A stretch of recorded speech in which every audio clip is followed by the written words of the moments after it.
Welcome to the Brandon and Carlos Show, where we discuss societal issues while having fun along the way. We challenge you to think freely. I am Brandon, and I am joined today with my co-host, Carlos. This is the second part to our conversation about the Netflix docuseries When They See Us.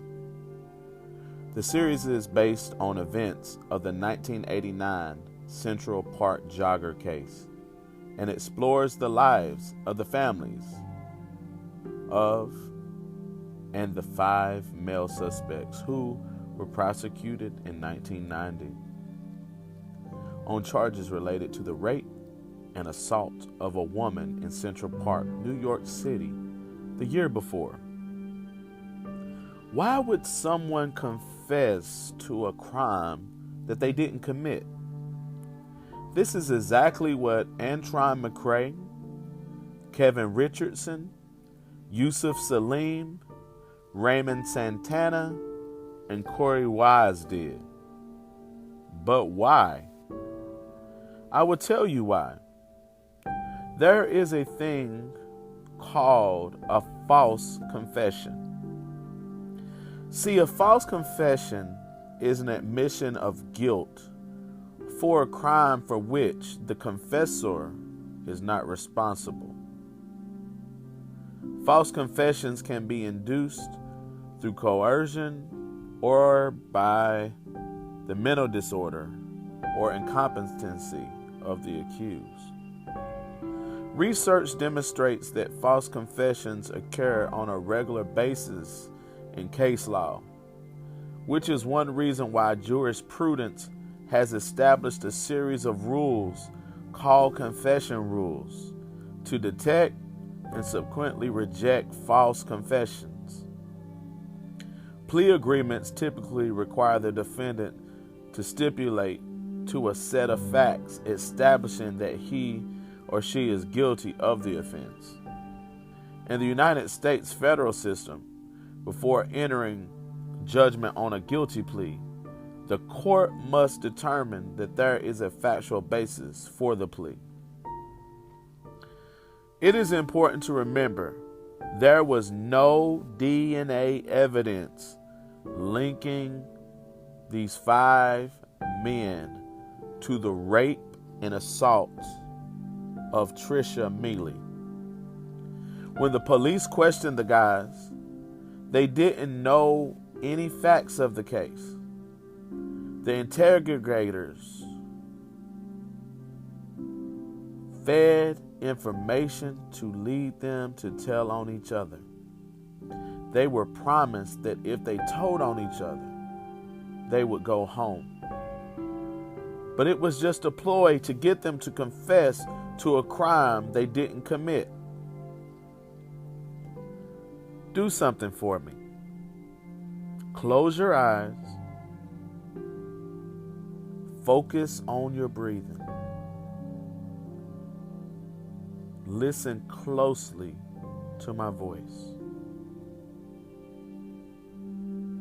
Imagine being a teenager accused of rape.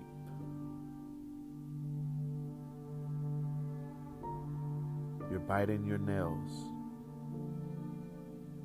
You're sweating. You're hungry.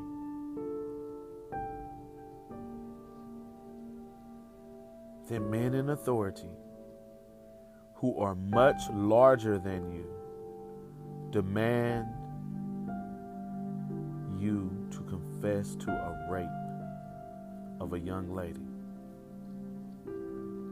They hit you, scream at you, and don't feed you for hours. They tell you that the others are saying that you are the one that did it. You know that you didn't commit the crime, but you're so ready to go home.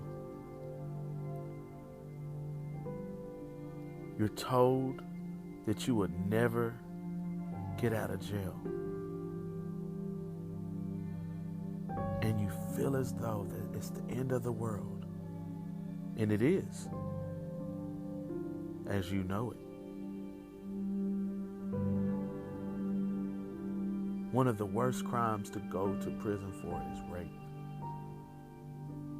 You've heard others talk about don't go to prison for rape.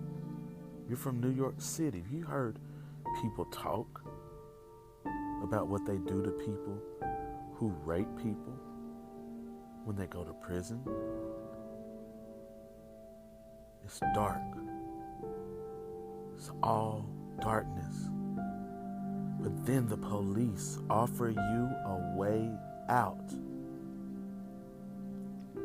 All you have to do is tell on your friends.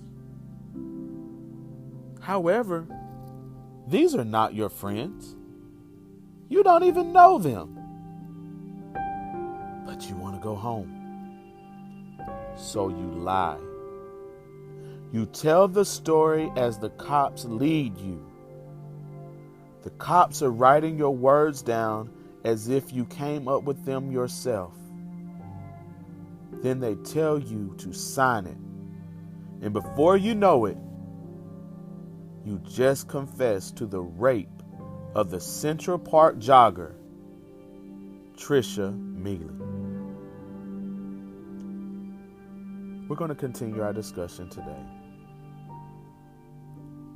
about when they see us.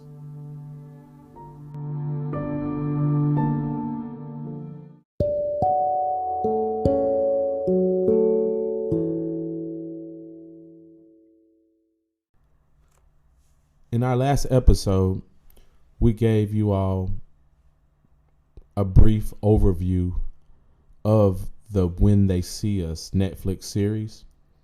I gave my reaction, and unfortunately we ran out of time, and Carlos didn't give his reaction. So I wanted to start out the show by allowing him to give his reaction to the show and just to the case in general. Carlos, take it away. All right. Well, the first thing that got my attention about the Netflix show, I watched it a couple times. I watched it the first time just to really have that first reaction, and then having seen it and evoke some different things, and then I watched it again to do some research for the podcast, and I had missed some things, and you were able to, in the last podcast, you alluded to it, that some of the things that I missed, and one of the major things that I missed was the fact that the city of New York only gave them $40 million total for all 5. I thought that was amazing that they could spend that much time in prison or jail or juvenile or wherever they were, and it's completely misconstrued, and they're all innocent, and that's all they got in the end. Because after you talk about lawyer fees and everything else, it ended up being pretty minimal. But to get started, I want to start off with the title, When They See Us. I thought Ava DuVernay did an excellent job titling this because it invokes that when they see us, they don't see us as people. It kind of goes back to we're less than humans. We're 3/5 of a person back in our history days. And it invoked thoughts of the talk that my grandparents had with me, especially my grandfather and my older uncles and cousins. And they told me that basically when I get a little size on me, basically by the time I get 10, 11, 12, 13, they don't see us as kids. They see us as grown men. And as a kid, you really can't really wrap your mind around that, because when you're in elementary school, at least it was where I come from in Indianapolis, when we were in elementary school, we had the police officers, and they would come around and they would talk to the kids, and they would say, just say no to drugs, and, stay out of the system, and, you don't want to get arrested. And they were looked upon as heroes in the community, especially when you're a little kid. But then to know that when you get older, you're looked upon as a threat. You're looked upon as someone who, like I said, is less than human. I remember my very first run-in with the police. I was 17 years old, just got my license. I was working a couple jobs, saved up enough to get a car. I had a little 1998 Ford. And I was just like, I'm about to go joyriding. I just got my car. You know, when you get your license, that's like freedom. My grandfather sits me down and he reiterates. He says, son, unfortunately, because you live in the United States of America, you're going to have a run-in with the police sooner or later. I need you to understand that what I'm about to tell you is a matter of life and death. He said, comply with everything that they tell you to do. You say, yes, ma'am. No, ma'am. Yes, sir. No, ma'am. Sir. You keep your hands where they can see them. You don't make any sudden movements. You tell them everything you're about to do. I'm about to open the car door. I'm reaching for my wallet and registration. And you move as slow as a turtle moves, so they don't think that anything could happen. And he told me that within the very next hour, I get pulled over. Now, mind you, I know I'm going speed limit. I'm on the northwest side of Indianapolis, over there by Guyan Road. I know I'm going speed limit. And sure enough, the red and blues, right behind me. I'm scared. I'm nervous. He pulls me over. He doesn't even tell me why he pulled me over. He just pulled me over. And if it wasn't for me having that talk, that really probably could have went and left really fast. And the police officer says I was, he eventually said he wrote me a ticket for speeding. And I was able to go to court and fight it because I had some people in my family who understood that we could do that type of thing. And I ended up winning. But what about those who don't understand that or even have knowledge that you can actually fight different things or, understand the knowledge of the law and understand what your rights are? That you have the right to remain silent. You don't have to, and different things of that nature. So it's imperative as the black culture to understand our rights. It's imperative that we have these talks with our kids, especially our black boys, because it's a matter of life and death every time we deal with the police. And that's the sad fact of living in the United States of America as a black man. The next thing was the media portrayal of the boys. They called them Wolfpack. Well, what do you think about when you hear that? That they were just ravenous, raging kids who just went around beating up people and just being nasty to people. And that wasn't the case. That was a lie. That was a blatant lie. And then you had Donald Trump, who happens to be our president now, take out full ads, spending over $87,000 to take out full page ad in major publications in New York, calling for the death penalty, calling for their execution, saying that they need to be hated, saying that maybe hate will get to the bottom and eradicate what they felt like was a problem. Well, really the problem was just the fact that they were black and brown. He was calling for somebody to, for all intents and purposes, to assassinate them. If you really think about it, that's what he was calling for. We're talking about 13, 14, 15, and 16-year-old boys. When it was all said and done, the innocence was proven. The next thing that stuck out to me was the fact that their innocence was proven during the initial case. You had no DNA evidence. Everything that you gathered was already illegal because they're under the age of statutory. So the fact that they even had a confession without their parents, without actual legal representation, was already illegal. So everything that they did to get to that point to even have a case was illegal and should have been thrown out. But they so-called proved and forced a confession out of it, which we're going to talk about in more detail. They forced a false confession out of those boys by beating them up, by sleep depriving them, by not allowing them to eat. And because they were kids and just wanted to go home, they told them what they wanted to hear.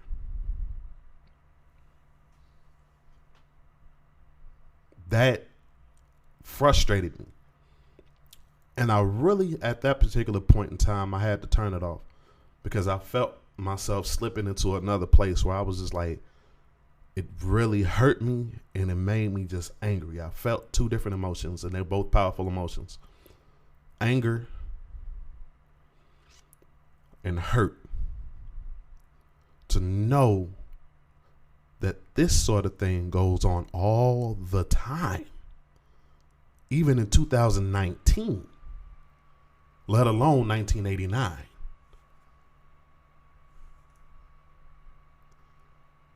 Those kids got railroaded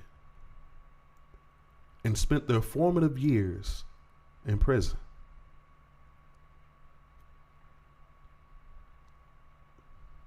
I couldn't imagine.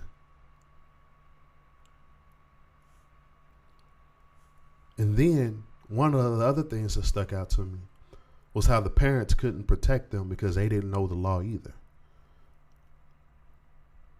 Especially, I can't remember his name, but the gentleman's father who just said, tell them what they want to hear. Antron McCrae's father? I believe so. I believe you're right. Antron McCrae. That hurt me to watch. And the thing about it is, he really felt like he was doing the right thing by his son. But it was really entangling him even more. That hurt me. And then to watch that unfold and to know that he probably took some type of responsibility for it, and he really felt guilty, and he carried that guilt. And I don't know if he still carries the guilt or whatnot, but I know that it had to be one of those unbearable things to know that your son is locked up and you felt like you didn't really help his cause, you hindered it. That's crazy. The last thing that really stuck out to me was Corey Wise. His whole story. Having watched Oprah's interview with them, they didn't even know what all Corey had went through until they saw the Netflix special, the other four that were in the juvenile system. Corey was just trying to be a good friend and didn't allow his friend Yusuf Salam to go to police station by himself. And because he was 16, he was tried as an adult and sent to the worst prisons in the New York tri-state area, from Rikers to Sing Sing to Attica. Like, that's crazy. All because he was just trying to look out for his friend. And they pinned all of that on him. And if you remember, if you've seen the documentary, the young man couldn't even read.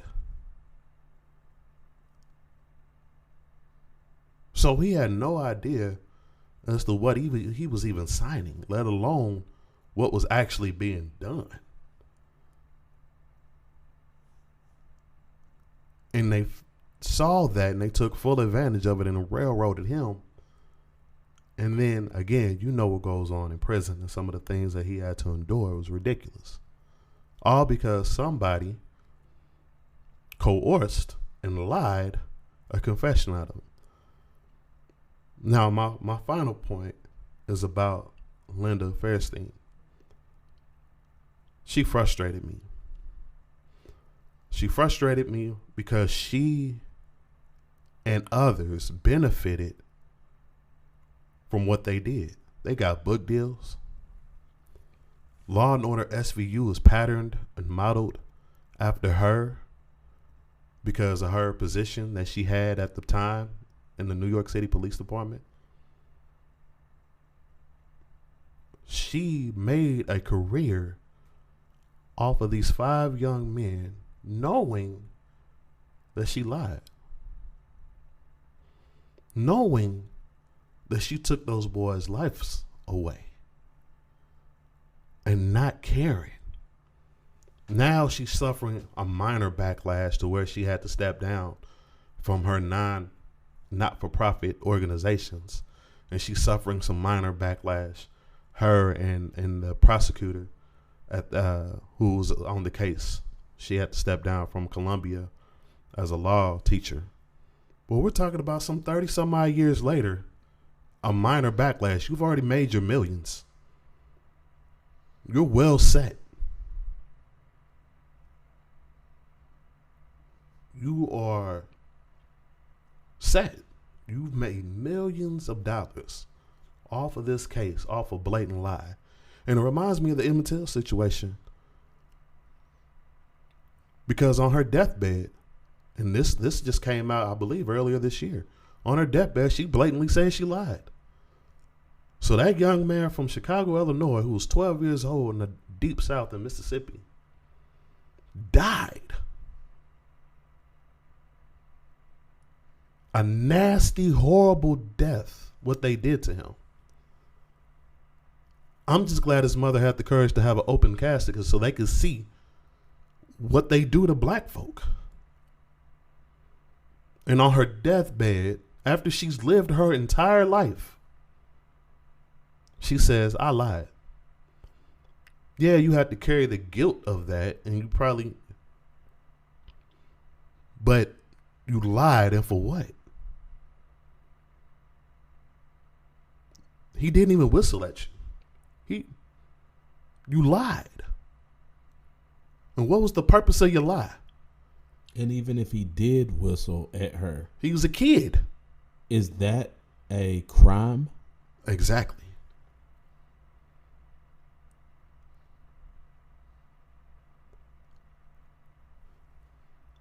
It amazes me that we're still having to deal with this even in 2019. Which brings me to my next point. I remember before I came down here to live in Pensacola, Florida, I came to visit my best friend and my brother and his family. And it was for Thanksgiving. And we were dropping off another young man at home. It was pretty late, probably about 11:30. And the vehicle that we were in really takes forever and a day to get up to speed. So I know we weren't speeding. We were on a side street, so we weren't going any more than about 25, 30 miles an hour. And we get pulled over. And the cops are borderline nasty. There was 2 of them. And they were borderline nasty. And my friend who was driving at the time, I'm sitting in the passenger seat. And I'm completely silent and completely quiet. My friend is doing everything that he's supposed to do. He's complying with the officer. And the officer starts talking on his radio. And the officer is talking to my friend and talking on the radio. And he was just, telling, my friend what to do. My friend is, yes, sir, yes, sir, yes, sir, yes, sir. And then he starts talking on the radio, and then my friend didn't say anything. And he was like, don't you know I'm talking to you? And my friend was like, I'm sorry, sir. You were going back and forth between your radio and me. I wasn't sure. I just wanted to be respectful. I didn't want to cut in on your conversation. Oh, I'm sorry. Well, get out the car. Why are we getting out the car? The only thing you're going to find in the car is some old McDonald's fries because my brother has 4 kids. So you're only going to find some toys. But why are we getting out the car? Well, first and foremost, why did you stop us? We're not doing anything. We're not speeding. You don't smell or see anything. What you see is 2 black males in a car over there off of Elm Street and Cervantes. I'll tell you where it happened at. So what was your purpose? So he makes him get out the car, and I'm sitting there quiet. Then they realize that I'm sitting there. So it's like, well, if we made one get out the car out, I guess we got to make both of them get out the car. With me not being from around here, yeah, I'm going to get out the car. I know I'm in the deep south, and I'm from up north, and they nasty up there. But at least I would have had more, confidence up there. Like, you stopped me illegally. What are you pulling me out the car for? But me having enough sense to understand where I'm at, yeah, okay, let me hop out the car. Now, they performed an illegal search in the car. Pulled out everything. Car seats, looked all, under the seat, pulled out everything they could possibly pull out. And of course they didn't find anything because we don't do anything. And then, well, I see you're not from around here, so what are you doing here? Visiting for Thanksgiving, visiting my family. Oh, okay, well, you got your CDL, so I guess you want to make sure this goes right, huh? Because you don't want your license being suspended. Yes, sir. Even though I know he's being facetious. Yes, sir. You're right. I don't want my license to be messed up because that's how I make my living. Well, go ahead and turn around and get in the car, and we got to search you. Yes, sir. He searches me, and then he violates me by grabbing my private areas with both hands and didn't just brush over them. He held it there, letting me know that there's nothing I can do. I know exactly what that was. But if had I reacted, I probably would have went to jail. I probably would have got jumped, tased, or even shot. I already knew what the game was. So imagine that, say there was some sort of crime committed in the general vicinity that you were in the area that you got pulled over. Mm-hmm. And they needed someone to pin it on. Exactly. Imagine. And that's what these young men, boys at the time, that's what they had to go through. The false confessions is what landed them in prison. Go ahead and elaborate on that, Brandon. We don't have much time to get into it. However, we will pick it back up in the next episode. But I told you about the false confessions in the introduction.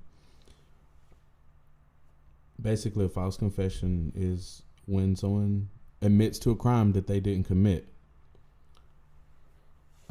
There's a organization called the Innocent Project.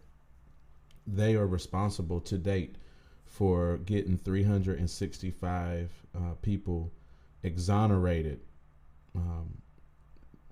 because of the DNA science that we have today is better than it was when the exonerees initially got convicted. And so this DNA test proves that they indeed didn't commit it. Out of those 365 people that were exonerated, 28% of them were convicted because of false confessions.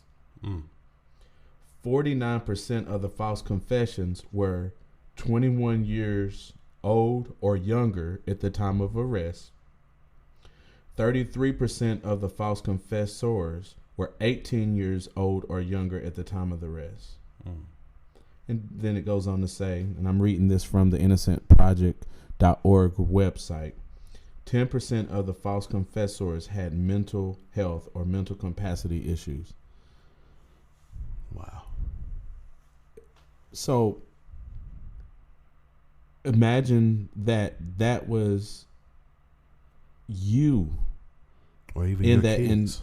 in interrogation room, or our kids, and the police and the DA and her assistants say you're going to prison for the rest of your life. Because basically that's what they do. On these type of felonies, they tell them the worst case scenario that can happen in efforts to scare them so that when they offer them a plea deal, that they would take it. Well, not only that, though, but if you actually look at the cases, as a black male or as a black person, you get the maximum, whereas our counterparts get away with slaps on the wrists. Right, that's a whole nother subject. It is, but I just want to bring that point out. You are very right about that, Carlos. That is a whole nother subject. But as it relates to false confessions, one may ask, why would I admit to something that I didn't do? Many of us probably have asked that question before. But if you're put in the right environment, I can see how it can happen. Matter of fact, I think that we should even, I don't know how we will arrange it, but maybe get a detective or interrogator to actually do a mock type of interrogation. On a volunteer. I'd be open to that. And to see the environment and the circumstances to which they put you up under. If you are given two choices, first of all, let's just say it like this. You're going to jail regardless. Right. And then in some cases, you're going to get the death penalty. So say you were getting a death penalty, but they come and say, we're going to let you live. We just need you to confess to the crime. You see what I'm saying? It can be that simple. That's what you call a catch-22. You haven't eaten, danged if you just want to go home. So you take kids who their mental rationing skills haven't even developed yet, at least not fully, and then they're given a way to get out of it and to go home to their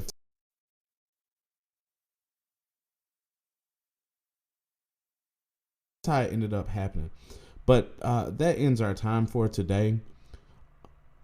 This show series that we're doing about the Netflix When They See Us, it's not entertaining to me at all. It's sad to talk about it, but I believe it's necessary.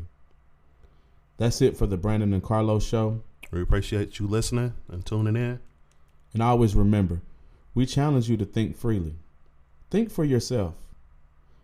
Just because somebody says something is so doesn't actually make it so. Go to our Facebook page and like it. Share our page with as many people as you can. We need more listeners. We want to spread the word. Have a good one. Appreciate you.